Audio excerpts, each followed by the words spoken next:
Picture this. A man is drowning in mud. Not water. Mud. Thick. Black. Scottish mud that fills his mouth, his nose, his screaming throat. His armour, worth more than a peasant village, drags him deeper. Each thrash pulls him further down. Around him, 1,000 others do the same. Knights, lords, the pride of England, all sinking into a stream so shallow a child could wade across it on any other day. But not today. Today the Bannock Burn runs red and thick with blood and churned earth. Today horses scream as they roll onto riders. Today men who woke as conquerors die face down in foreign dirt, their heraldry vanishing beneath the muck, their names forgotten before their bodies cool. The sound is wet, gurgling, the particular horror of armoured men trying to breathe liquid earth. No battle cry survives here. No glory. Just the sucking noise of the bog claiming its due, and somewhere above it all the drone of Scottish war horns announcing what everyone already knows. England has lost. Not just a battle. Not just an army. England has lost the myth that made it strong. The certainty that Scottish soil exists only to be conquered. That Scottish kings exist only to kneel. That myth dies here, in the mud, one drowning night at a time. Zoom out from the carnage, see the broader field. Bannock Burn, June 24th, 1314. Midsummer in Scotland, where the sun barely sets and the twilight stretches like a held breath. 2 days of fighting have ended in 2 hours of slaughter. The English army, 20,000 strong when it crossed the border, the largest invasion force assembled in a generation, no longer exists as a fighting force. Those not dead are running. Those not running are surrendering. Those not surrendering are drowning. And watching it all from horseback, his battle axe still wet, his Schiltron still holding formation even as victory becomes obvious, stands a man who was a fugitive 8 years ago, a murderer, an excommunicate, a king without a kingdom, hunted through snow and heath, reduced to eating seaweed on frozen beaches. His name is Robert Bruce, and he has just destroyed an empire's army with a force 1/7 its size. Historians still debate whether Bruce felt triumph in that moment or something colder, the grim satisfaction of a man who has bet everything, repeatedly, and finally watched the dice fall his way. The chronicles describe him as controlled, methodical, while his men chased down fleeing English knights for ransom. Bruce reportedly studied the field with the detachment of a surgeon examining his work. He had designed this slaughter, every ditch, every hidden pit, every angle of approach that funneled English cavalry into killing grounds. The mud was not an accident, the stream was not a surprise. Bruce had chosen this ground 3 months earlier, walked it personally, calculated exactly how many armoured horses it would take to churn firm earth into drowning pools. This was not a battle won, this was a trap sprung. The English king, Edward II, son of the legendary Hammer of the Scots, was already miles away, fleeing with a bodyguard of 500 toward Dunbar in the sea. His great seal, his shield, his royal dignity, all abandoned in the mud with his army. He would reach England alive. He would never recover from what he'd lost. But here's what the victory songs don't mention. Here's what the chroniclers gloss over in their rush to celebrate Scottish freedom. Robert Bruce won at Bannockburn by becoming something he'd spent his life fighting. He won by using English tactics against English knights. He won by sacrificing the very ideals of chivalric honour that defined medieval kingship. He won by laying traps, by refusing fair combat, by turning warfare into butchery. The English came to fight a battle. Bruce gave them an execution. And the Scotland that emerged from Bannockburn, independent, defiant, finally free from English domination, was built on a foundation of corpses, broken oaths, and a king who had learned that survival matters more than honour. How does a hunted outlaw become the architect of England's greatest humiliation? How does a man excommunicated by the Pope, condemned by his own nobility, responsible for murdering a rival in a church, how does that man forge a nation? The answer lies in 8 years of hell, and it begins not with victory, but with a killing that damned him. The blood was still warm on the altar stones when Robert Bruce realised what he'd done. Dumfries, February 10th, 1306, the Church of the Greyfriars, a place of sanctuary, of sacred peace, where even enemies could meet without fear of violence. Bruce had come to negotiate with John Comyn, his rival for the Scottish throne, a man whose family had claimed kingship as strong as his own. They were supposed to discuss alliance, cooperation, the shared goal of expelling the English from Scotland.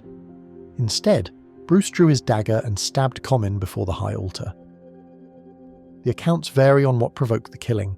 Some say Comyn had betrayed Bruce's conspiracy to the English king. Some say old hatred simply boiled over.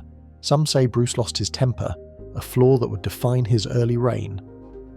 What every account agrees on is this: Bruce staggered out of the church with blood on his hands, unsure if Comyn was dead or dying. His companion, Roger de Kirkpatrick, asked what had happened. Bruce said he thought he'd killed Comyn. Kirkpatrick reportedly replied, "I'll make sicker.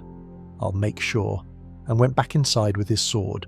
Comyn died on holy ground, and Robert Bruce became three things simultaneously: a murderer, a sacrilege, and the only man left who could claim Scotland's crown. He had 6 weeks before the consequences arrived, 6 weeks to ride to Scone, the ancient coronation site, 6 weeks to gather what allies hadn't fled his tainted name, 6 weeks to be crowned by a bishop brave enough, or foolish enough, to defy both England and Rome. The ceremony was rushed, improvised, conducted with borrowed regalia, because the real crown jewels were in English hands, but it was legal. On March 25th, 1306, Robert Bruce became King of Scots. The Pope excommunicated him within months. Edward I of England, the Hammer of the Scots who had broken William Wallace on the wheel, who had conquered Scotland so thoroughly that he'd stolen the Stone of Destiny itself, declared Bruce an outlaw and a traitor. The penalty for supporting him was death. The penalty for sheltering him was death. The penalty for speaking his name with anything but contempt was death. Then Edward the Whig did something worse than any punishment. He sent an army north, and he broke Robert Bruce completely. Methven Wood, June 1306. Bruce's hastily assembled force, mostly loyal kinsmen and desperate patriots, met an English cavalry charge in terrain that favoured mounted knights. The Scots were scattered in minutes. Bruce fled into the Highland wilderness with a handful of survivors, his crown barely 3 months old. What followed was the lowest period of his life. His wife, his daughter and his sisters were captured and imprisoned. Some in cages hung from castle walls, displayed like animals for English crowds. 3 of his brothers were executed. His closest allies were hunted down and killed. The Scottish nobles who'd supported his coronation surrendered, switched sides, or disappeared. Bruce spent the winter of 1306-1307 as a fugitive in the Western Isles and possibly Ireland. Chronicles describe him surviving on whatever food his dwindling band could find: fish, seabirds, seaweed, sleeping in caves, moving constantly to stay ahead of English patrols and Scottish traitors. Historians still debate whether Bruce considered surrender during those frozen months. The famous legend of the spider, Bruce watching a spider fail 6 times to spin its web before succeeding on the 7th attempt, inspiring him to try once more, is almost certainly invented. But the psychological reality behind it rings true. This was a man with nothing left except a claim and a cause. Then, in July 1307, everything changed. Edward the Rond died at Burgh by Sands, within sight of the Scottish border, leading yet another invasion north. He was 68 years old, exhausted by decades of war, but still terrifying enough that his death transformed the strategic landscape overnight. His son, Edward II, was not the Hammer. He was not even the Hammer's shadow. 23 years old, more interested in his favourite courtiers than in military campaigns, Edward II inherited his father's conquered territories without inheriting the iron will needed to hold them. Bruce sensed weakness immediately. Within months he emerged from hiding and began the guerrilla campaign that would define the next 7 years. He refused pitched battles. He'd learned at Methven what happened when Scots met English cavalry in open ground. Instead, he burned, raided, ambushed, and vanished. He took castles not by siege but by stealth, using scaling ladders at night, bribing guards, exploiting any weakness. And then he did something revolutionary. Something that violated every rule of medieval warfare. He destroyed the castles he captured. Every fortress Bruce took he demolished. Stirling, Edinburgh, Roxburgh. He tore down the walls, collapsed the towers, rendered them useless to any army that might retake them. The English way of war depended on castles, strong points that could control territory, supply lines and local populations. Bruce eliminated that advantage entirely. By 1314, Edward II faced an impossible situation. Scottish raiders were burning English villages south of the border. Bruce controlled most of Scotland except a handful of English-held fortresses, and the most important of those fortresses, Stirling Castle, the key to the Scottish lowlands, was under siege. Its commander had made a deal. If no English army relieved the castle by midsummer 1314, he would surrender. Edward VI had no choice. He summoned the largest army England had fielded in a generation, and Robert Bruce finally got the battle he'd spent 8 years preparing to fight. The army that crossed into Scotland in June 1314 was designed to terrify. 20,000 men, perhaps more. Chroniclers' estimates range from 15 to 25,000, but even the lowest figure represented the greatest military concentration England had achieved since the conquest of Wales.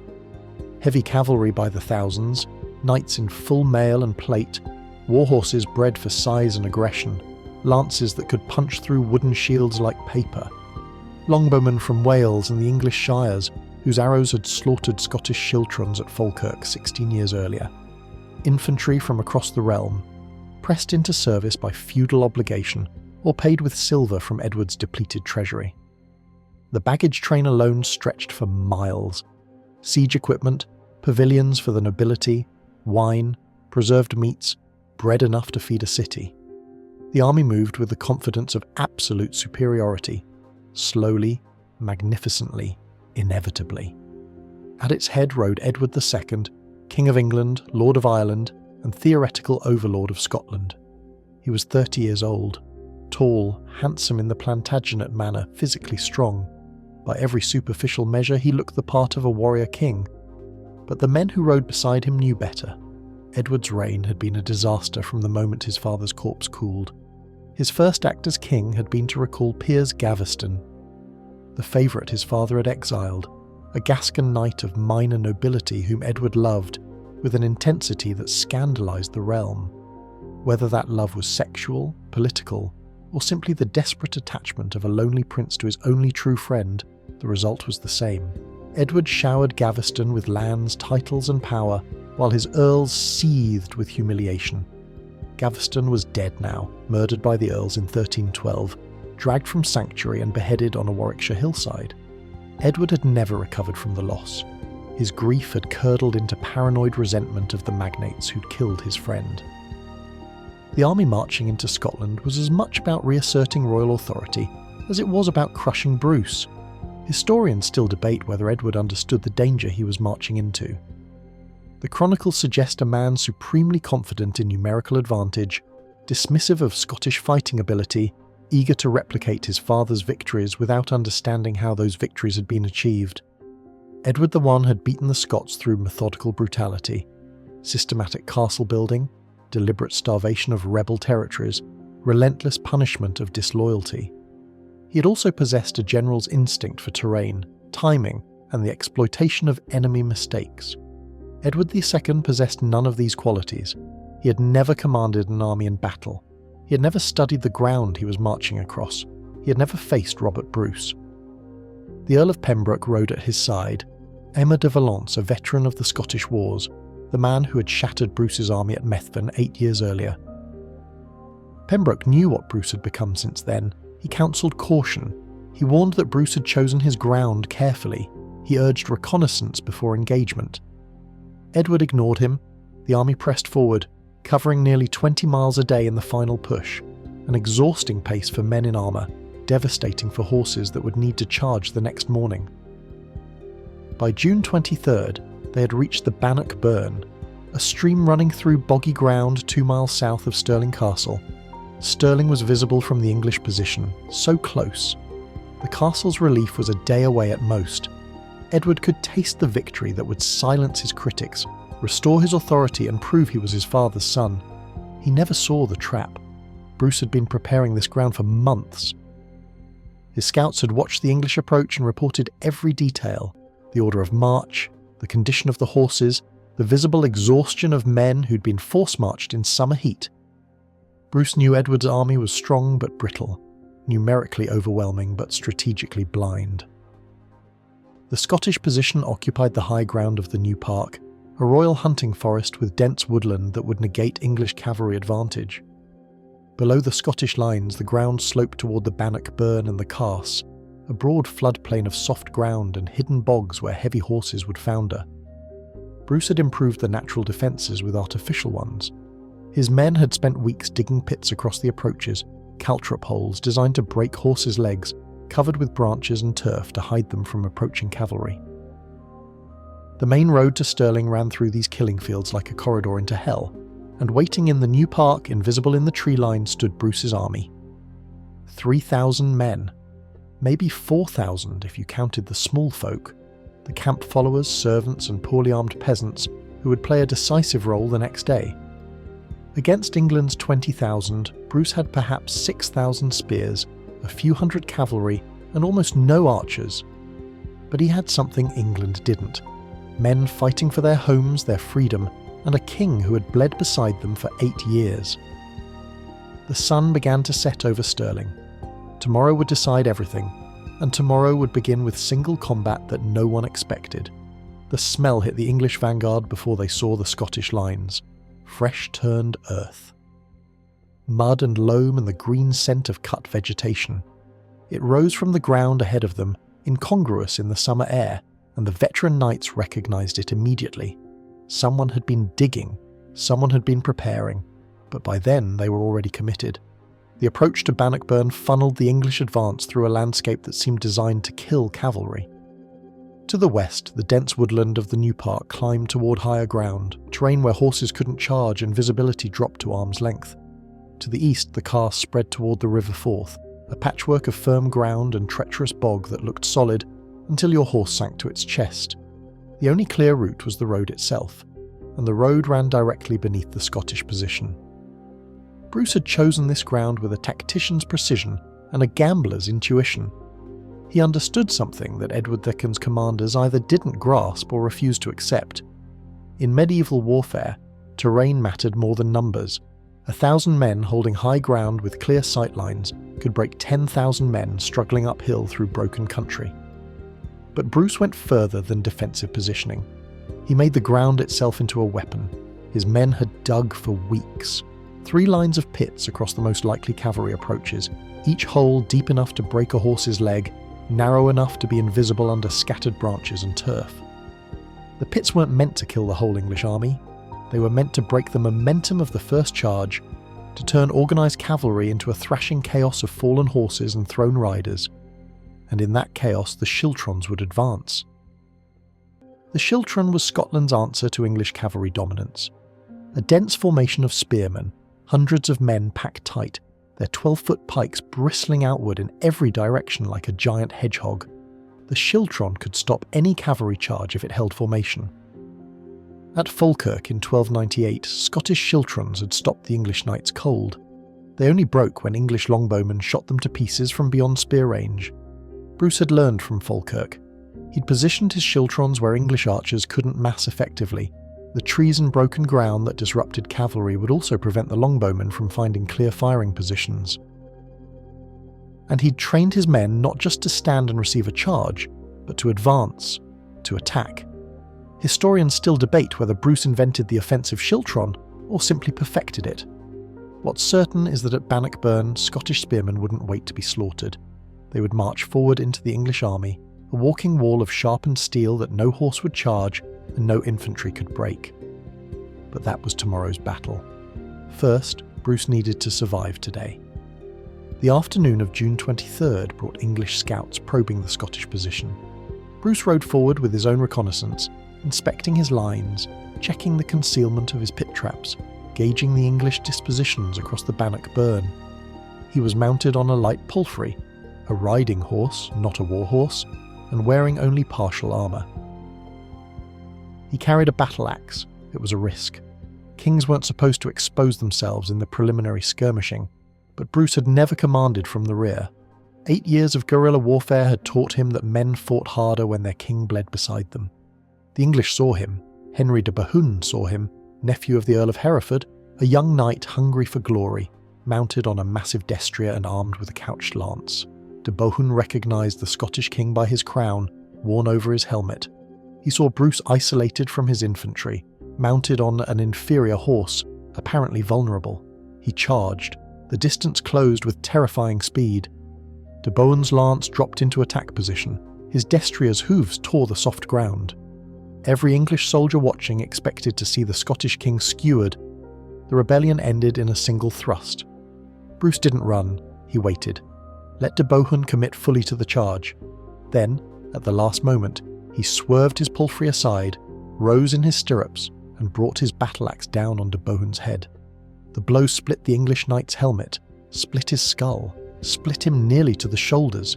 De Bohun crashed from his saddle, dead before he hit the ground. His destrier galloped on, riderless. Bruce rode back to his own lines. His axe handle had shattered from the force of the impact. When his commanders rebuked him for risking his life unnecessarily, he reportedly looked at the broken weapon and said only, "I have broken my good axe." The Scottish army erupted in cheers. The English vanguard, watching from across the burn, fell silent. They had come to crush a rebellion. They had just watched their rebellion kill one of them with a single blow. Night fell on Bannockburn. Tomorrow the real slaughter would begin. The fires burned on both sides of the Bannock Burn and neither army slept.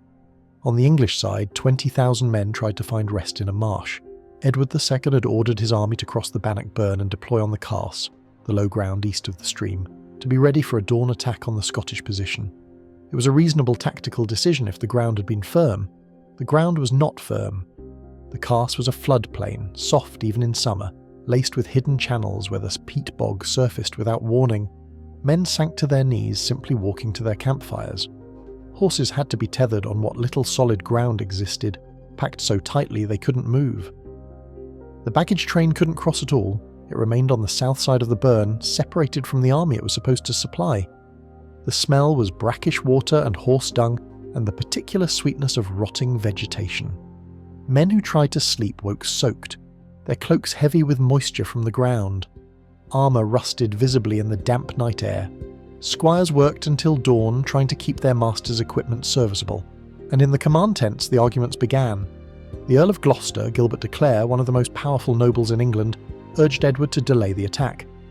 The army was exhausted from the forced march. The horses were blown. The ground was treacherous. Let the men rest for a day, bring up the baggage properly, reconnoitre the Scottish position in daylight. Edward refused. Stirling Castle needed relief. His authority needed victory. Every day of delay was a day for Bruce to strengthen his defences or escape into the Highlands where he couldn't be cornered.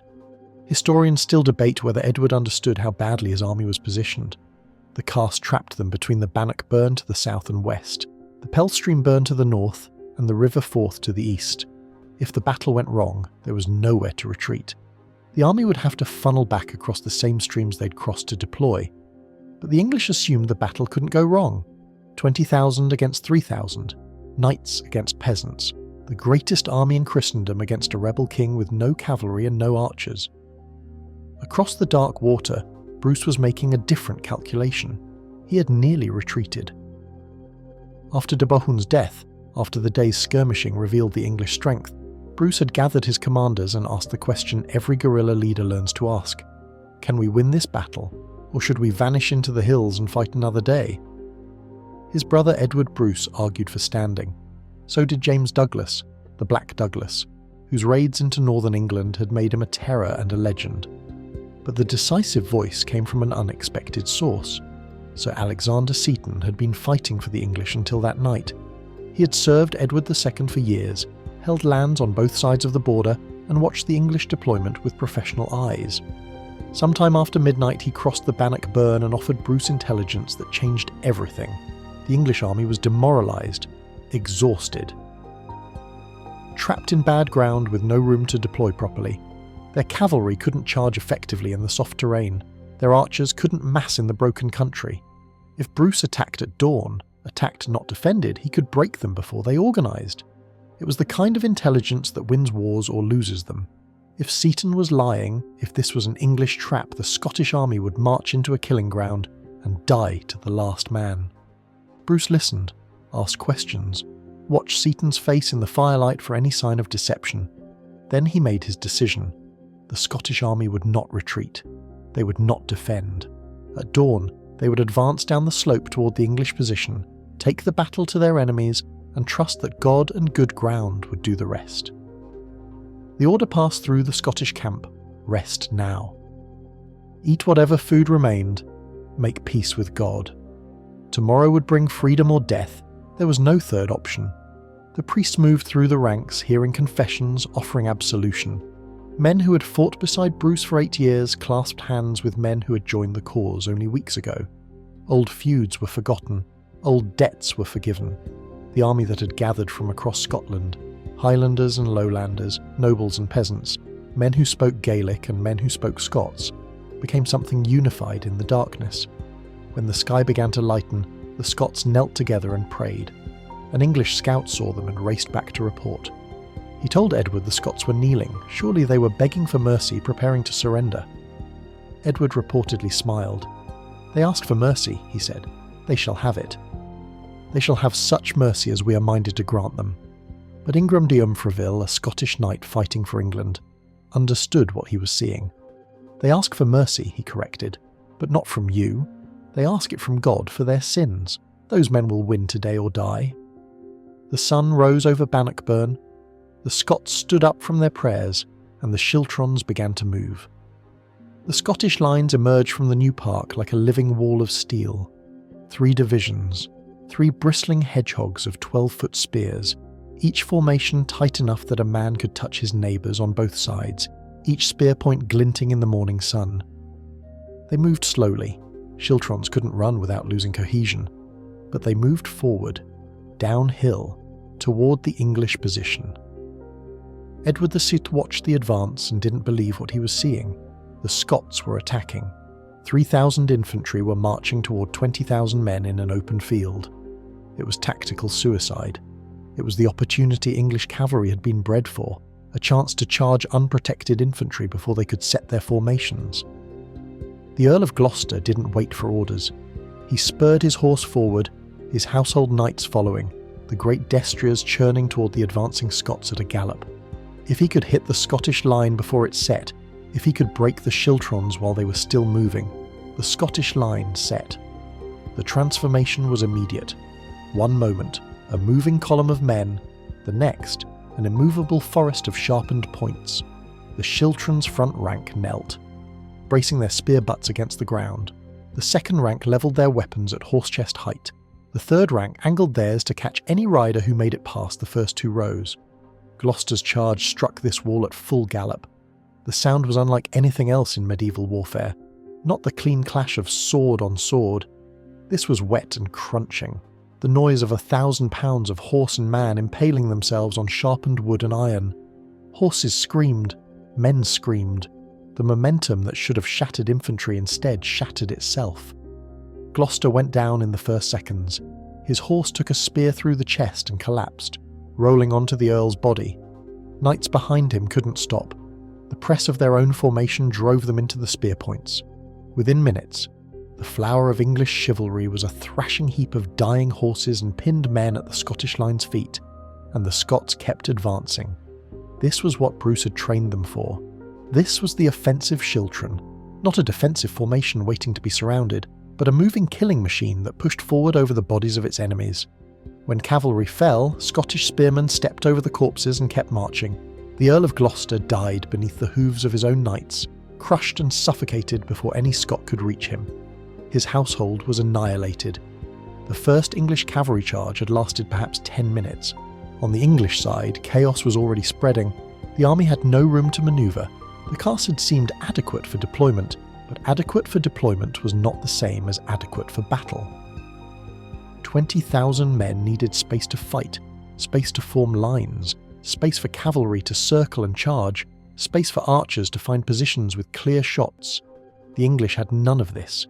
The Bannock Burn and Pelstream Burn hemmed them in like walls. The soft ground slowed every movement. Units that tried to advance found themselves blocked by other units trying to do the same. The army's greatest strength, its overwhelming numbers, became its fatal weakness. More cavalry charged, more cavalry died. The Scottish Schiltrons ground forward like millstones, and everything that came between them and the English line was crushed. Historians still debate whether the English command structure collapsed in the first hour or whether it had never really existed. Edward II was somewhere in the rear, surrounded by bodyguards, apparently unable or unwilling to coordinate his forces. His earls fought their own battles with their own household troops, each charge more desperate and less organised than the last. The longbowmen finally found positions. Arrows began falling on the Scottish formations, not the devastating volleys that had broken Schiltrons at Falkirk, but scattered fire from archers who couldn't mass properly in the broken terrain. Scottish casualties mounted. Then Bruce played his final card. Sir Robert Keith commanded the Scottish cavalry, 500 light horsemen, nothing compared to English knights, but mobile and disciplined. Bruce sent them around the flank with a single order: silence the archers. Keith's cavalry hit the English bowmen from the side. Archers without infantry protection are defenceless against cavalry. Within minutes, the longbow threat had dissolved into a rout. The Scottish Schiltron surged forward again.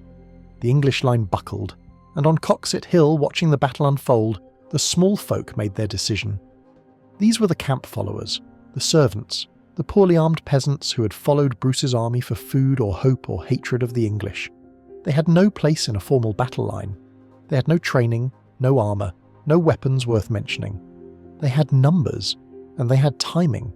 Someone, no chronicle records who, organised them. Someone found banners. Someone pointed them toward the battlefield and told them to charge. The English saw a fresh army pouring over the hill. The second English cavalry charge came in waves, each wave more desperate than the last. They had no choice. The Scottish Schiltrons had pushed beyond the tree line now, advancing across open ground toward the cramped English position. Every yard they gained compressed Edward's army further. Every minute that passed brought the spear points closer to the English rear, where the king himself sat on his horse, watching his invasion die. The knights charged because knights were supposed to charge, because cavalry broke infantry, because it had always worked before, at Falkirk, at Dunbar, at every battle where English steel had met Scottish resistance. They charged because they couldn't accept that this time was different. The spears didn't care about tradition. The wet crunch of impact repeated across the line, bone splintering, flesh tearing, horses shrieking in that particular high register that meant a mortal wound.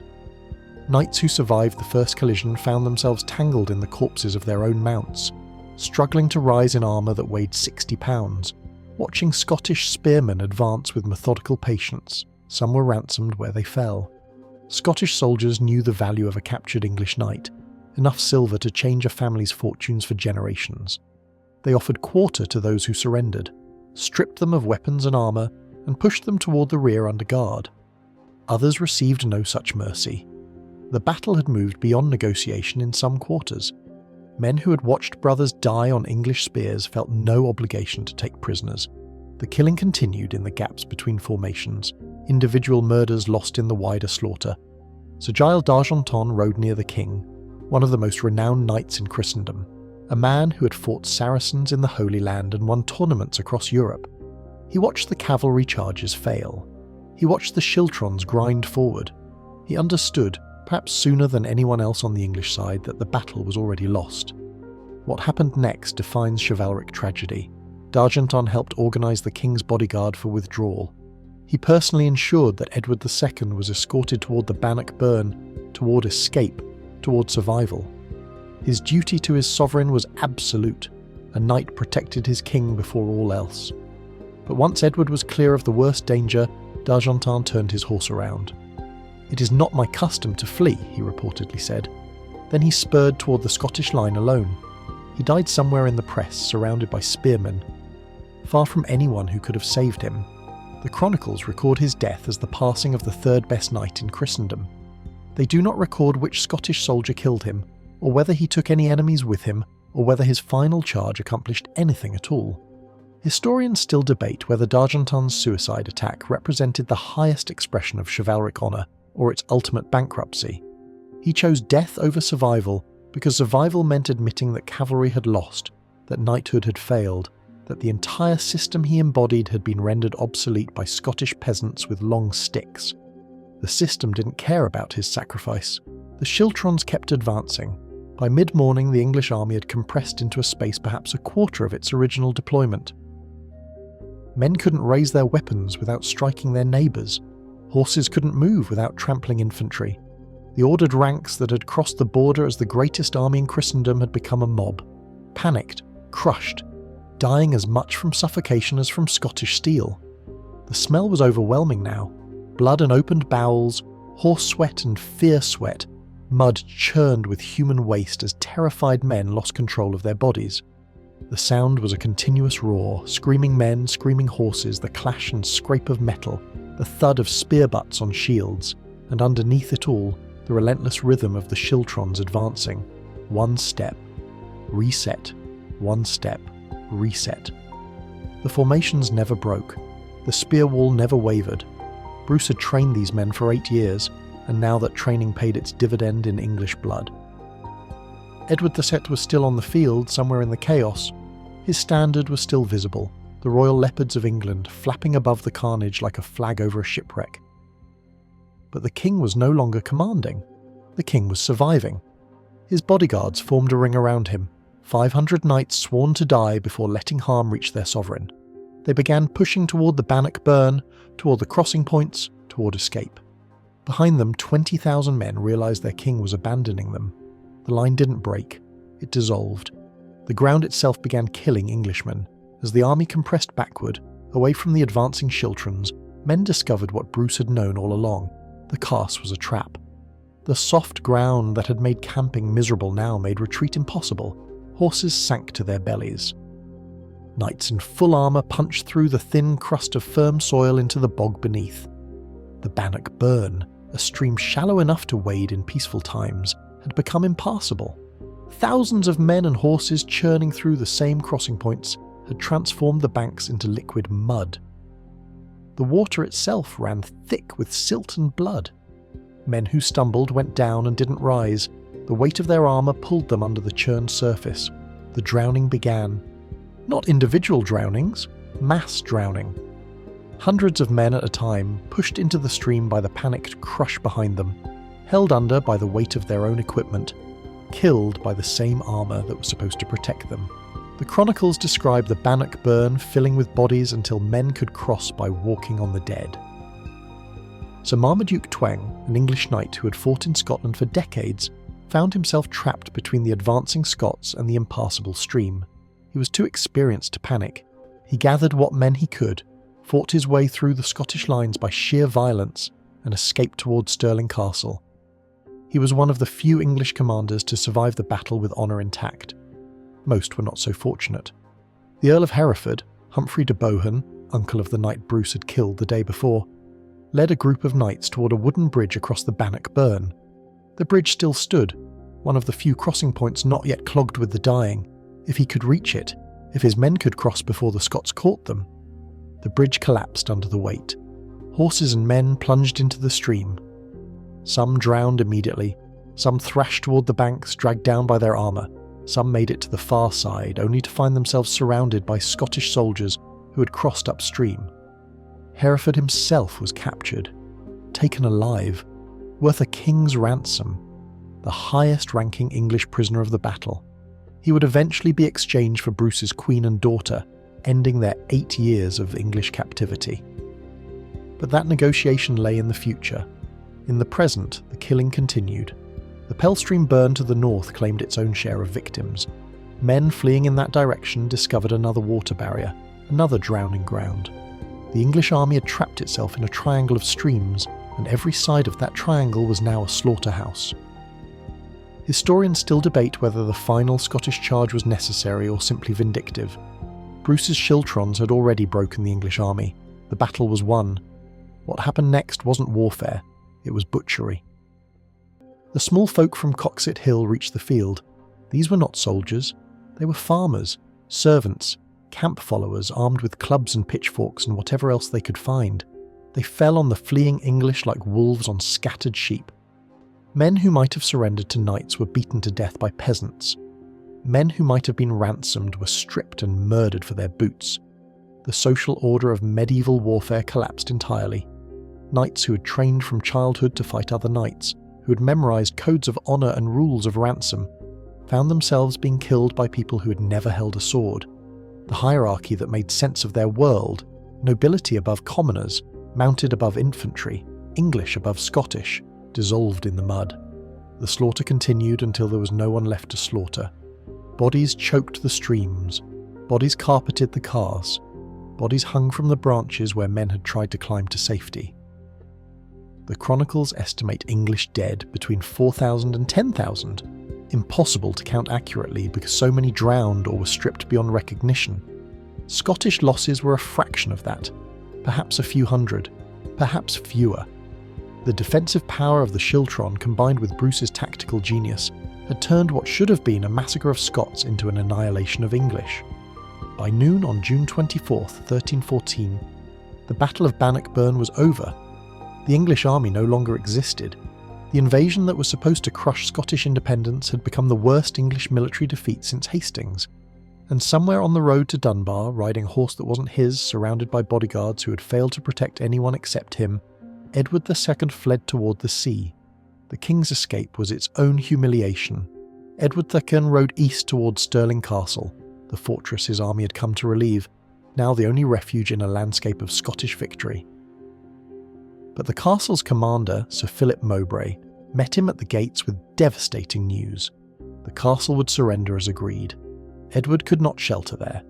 If he tried, he would be captured when the garrison handed over the keys. The King of England had to flee past the castle he had come to save. His bodyguard turned south, then east, racing for Dunbar and the ships that could carry Edward to safety. Scottish cavalry pursued, James Douglas leading the chase, his black armour and blacker reputation driving the English harder than their own exhaustion wanted to allow.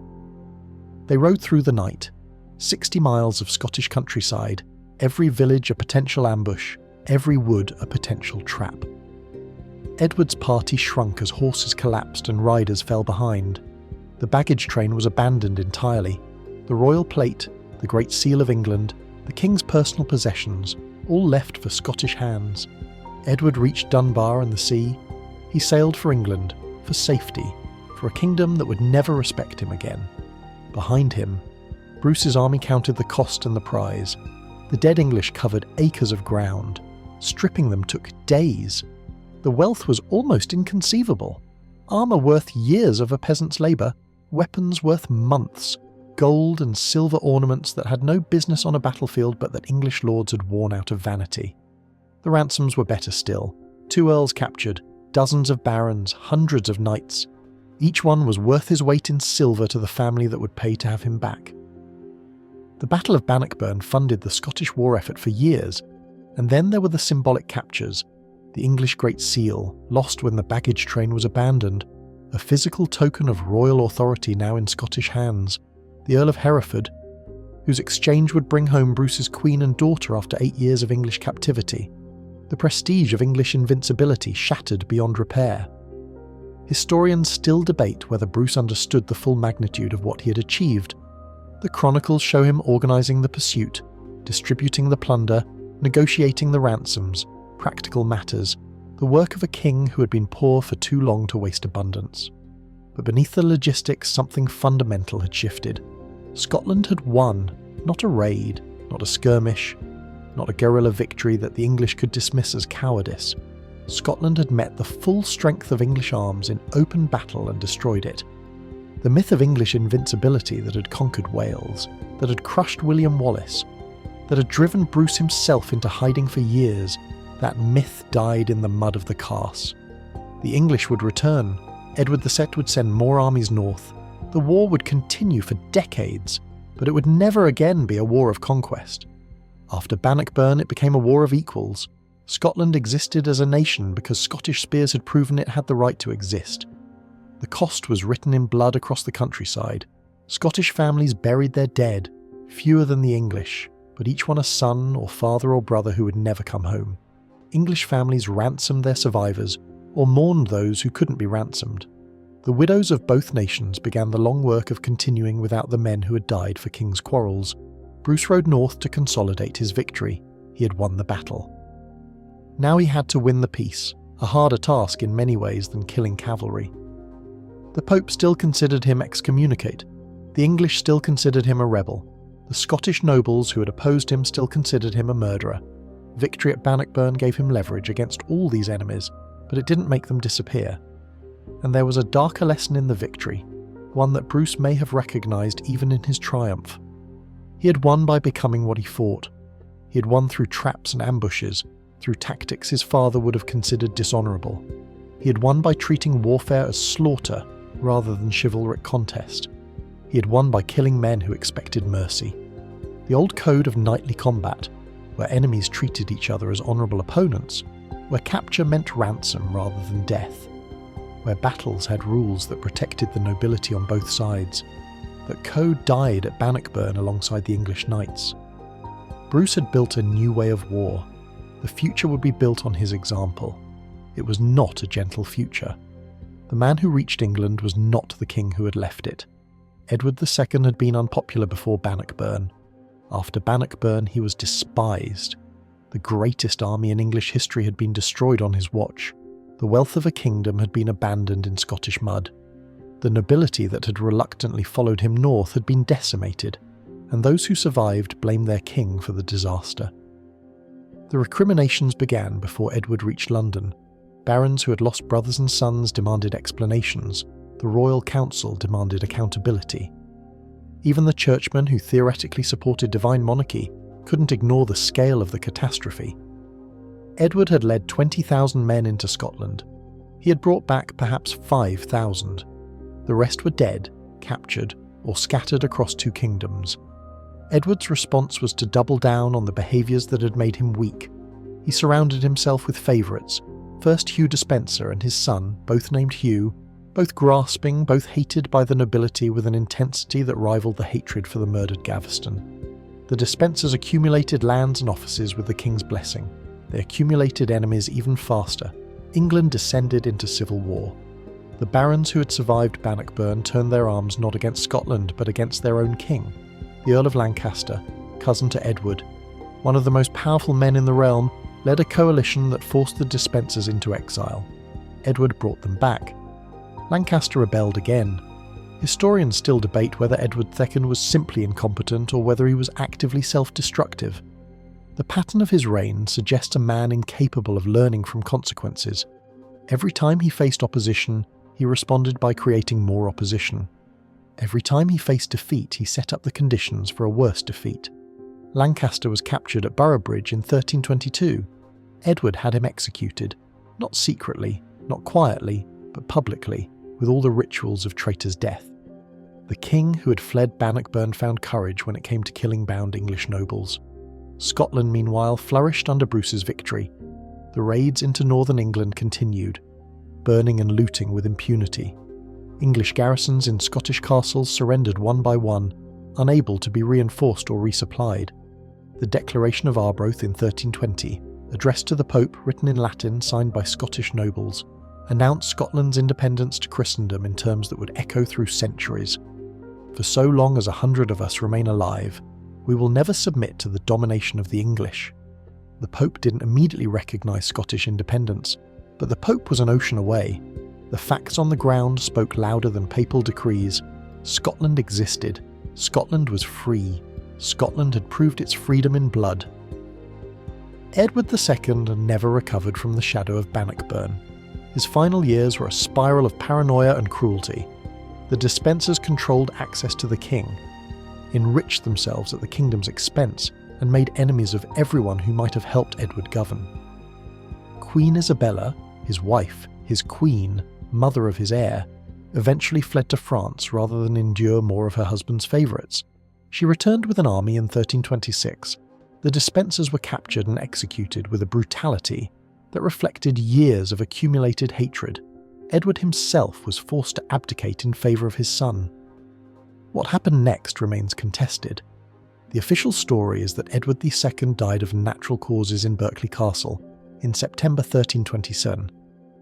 The persistent rumour, recorded by chroniclers, whispered in courts across Europe, is that he was murdered with a red-hot poker inserted into his body, a death designed to leave no external wounds. Whether true or invented, the rumour reflects how completely Edward had lost respect. Even his death was made into a joke about his preferences. The king who ran from Bannockburn died in a castle prison, abandoned by his wife, deposed by his son, remembered not for anything he built but for everything he lost. Bruce outlived him by 2 years. But those 2 years brought no peace for Scotland's liberator. Robert Bruce's body was betraying him. The symptoms had appeared gradually, patches of numbness, then open sores that wouldn't heal, then the slow disfigurement that medieval physicians recognised and feared: leprosy. The diagnosis was never officially recorded, but the chronicles describe his final years in terms that leave little doubt. The king who had won Scotland's freedom was rotting alive. Some whispered it was God's punishment for the murder in the Greyfriars Church. Others called it simply the price of a hard life, decades of exposure, wounds that never fully healed, the accumulated damage of guerrilla warfare and pitched battles. Whatever the cause, the effect was the same. Bruce withdrew from public life.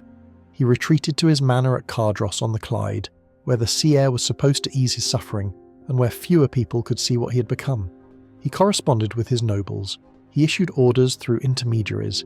He ruled Scotland from his sickbed, his body failing while his mind remained sharp.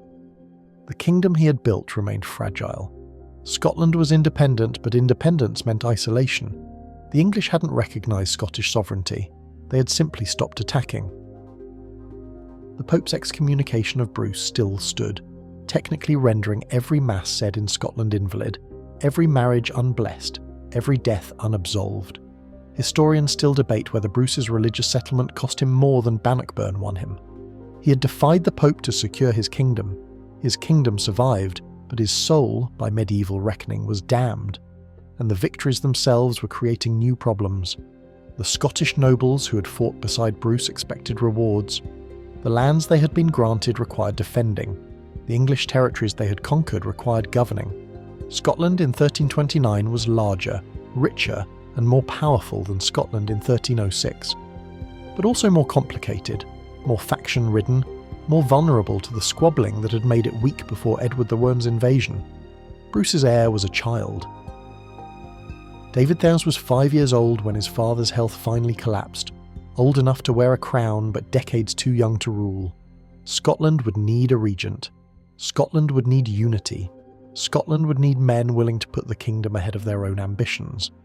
Looking at his nobility, the earls and barons who had survived the wars, the survivors who had learned that power came from violence, Bruce must have wondered if such men existed. He had one final wish. In his youth, Bruce had sworn to go on crusade. It was a common vow among medieval nobles, the sacred duty to fight for the Holy Land, to wash away sins in Saracen blood. He had never fulfilled it. War with England, war for survival, war for his crown had consumed every year since the vow was made. Now dying, he asked that his heart be cut from his body after death and carried to the Holy Land. If he couldn't crusade in life, his heart would crusade after death. James Douglas, the Black Douglas, his most loyal commander, agreed to carry it. Bruce died on June 7, 1329, at Cardross. He was 54 years old. His body was buried at Dunfermline Abbey, alongside the other Scottish kings. His heart was removed, embalmed, placed in a silver casket, and given to Douglas for the journey east. Douglas never reached Jerusalem. He stopped in Spain, where Christian kings were fighting their own crusade against the Moors of Granada. At the Battle of Tibur in August 1330, Douglas led a charge into the enemy lines. The stories say he threw Bruce's heart ahead of him, crying out that Bruce should lead as Bruce had always led. Douglas died in that charge. The heart was recovered from the battlefield, carried back to Scotland, and buried at Melrose Abbey. Even in death, Bruce's wishes were frustrated. His heart never reached the Holy Land. His kingdom descended into the regency struggles he had feared. His son David II would eventually be captured by the English and held for ransom for 11 years. The victory at Bannock Burn endured. The man who won it did not. Scotland remained independent for another 3 centuries, until 1707, when the Act of Union joined it to England in a single kingdom of Great Britain. By then, Bannockburn was a legend, Bruce a myth.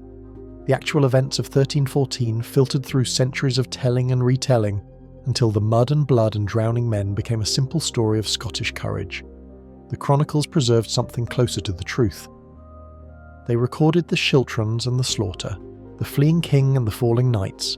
They recorded Bruce's tactical genius and his brutal mathematics, that nations survive when their enemies die, that freedom has a price measured in corpses. But even the chronicles couldn't preserve what it felt like to stand in those ranks, spear in hand, watching English cavalry charge toward you. Couldn't preserve the terror or the triumph or the exhaustion afterward. Couldn't preserve the names of the common soldiers who did the killing, who are remembered only as the Scots. The battle that made Scotland was fought by men history forgot. Field at Bannockburn is quiet now. Stand there on a summer morning 7 centuries after the slaughter and you'll hear birdsong, wind through the grass. The distant hum of the motorway that cuts through what was once a killing ground. The streams still run, the Bannock Burn, the Pell Stream, though they have been channelled and bridged and tamed into landscape features rather than military obstacles. The monument stands on the high ground where Bruce positioned his Schiltrons, a rotunda of stone, a statue of the king on horseback, axe raised, captured in the moment before de Bohun's skull split beneath his blow. Tour buses arrive in season. School children learn the story of Scottish independence. Gift shops sell replica weapons to tourists who couldn't lift the real things. History has been kind to Robert Bruce. The murderer who killed a rival in a church became a liberator. The excommunicate who defied the Pope became a national hero. The guerrilla fighter who burned villages and demolished castles became a symbol of righteous resistance. The complexity of the man, his compromises, his cruelties, his willingness to sacrifice anything for victory, has been smoothed into myth. Bannockburn itself has become a simple story. Outnumbered Scots defeat English invaders. David against Goliath. Freedom against tyranny. The kind of narrative that fits on monuments and in children's books, that inspires without troubling, that celebrates without questioning. The truth was muddier. Literally muddier. The Carse was a slaughterhouse where men drowned in their own armies churned filth. And figuratively muddier. The moral clarity that hindsight provides wasn't available to anyone standing on that field in June 1314. Historians still debate whether Bannockburn was inevitable or contingent. The counterfactuals spiral endlessly. What if Edward the Teb had listened to Gloucester's advice and delayed the battle? What if the English had deployed on firm ground instead of the Carse? What if Bruce's gamble on offensive Schiltrons had failed? If the formations had broken under cavalry charge like Schiltrons had broken before? The answers don't matter. History doesn't care about what might have been. It only records what happened. Scotland won, England lost. 20,000 men entered that triangle of streams, and perhaps half of them left it alive. The survivors carried Bannockburn with them for the rest of their lives. English knights who escaped went home to explain how cavalry had been defeated by infantry, how the greatest army in Christendom had been broken by men they considered peasants. Some never recovered from the shame. Some died trying to redeem it in later battles. Some lived long enough to see their sons ride north on other invasions, other attempts to finish what 1314 had left undone. Scottish soldiers who survived went home to farms and families, to ordinary lives briefly interrupted by extraordinary violence. They told stories that grew with each telling, the charge of the small folk, the drowning of the knights, the moment when English lines finally broke. They became old men who had been young heroes, who had stood in the Schiltron and held the line. Bruce himself became legend while still alive. The Declaration of Arbroath, 6 years after the battle, described him as a second Maccabeus, a second Joshua, biblical heroes who had liberated their people from oppression. The comparison was political propaganda, designed to convince the Pope that Scotland's cause was righteous. But propaganda endures when it captures something true. Bruce had liberated Scotland. He had done it through 8 years of suffering, through murders and betrayals and compromises that stained his soul. He had done it by becoming the kind of king who could order men into killing grounds, who could design slaughters, who could watch the enemy drown and see only strategic advantage. The freedom he won was real. The cost of winning it was real too. Edward II died in a prison cell, murdered or simply dead, abandoned by everyone who should have supported him. His failure at Bannockburn set in motion the chain of events that would destroy him. The loss of prestige, the loss of authority, the final loss of his throne and his life. He is remembered as one of England's worst kings, defined forever by a defeat he never overcame. Bruce died in his bed, surrounded by the trappings of kingship, his body consumed by disease but his kingdom secure. He had won. He had paid the price. Whether God accepted that payment, whether the murder in the Greyfriars Church was balanced by the liberation of a nation, was a question he would have to answer after death. His heart never reached the Holy Land. His bones remained at Dunfermline, where they were discovered and reburied in the 19th century, disturbed by construction, and then returned to the earth with Victorian ceremony. The silver casket that Douglas carried into Spain vanished into the chaos of medieval warfare, replaced with replicas and legends. What remains is the victory. Scotland existed because Bannockburn made it exist. Scotland was free because Bruce made it free. The battle that should have ended Scottish resistance instead ended English domination. The army that should have crushed a rebellion instead created a nation. The mud of the Carse remembers what kings forget, that empires are built on corpses, that freedom is purchased with blood, that the distance between hero and monster is measured in the bodies you're willing to bury. Robert Bruce buried enough bodies to make a kingdom. Then he died, and the kingdom endured, and the bodies were forgotten. The empire endured. The man did not. History remembers the victory. It forgot the drowning men. They built statues. They didn't build graves.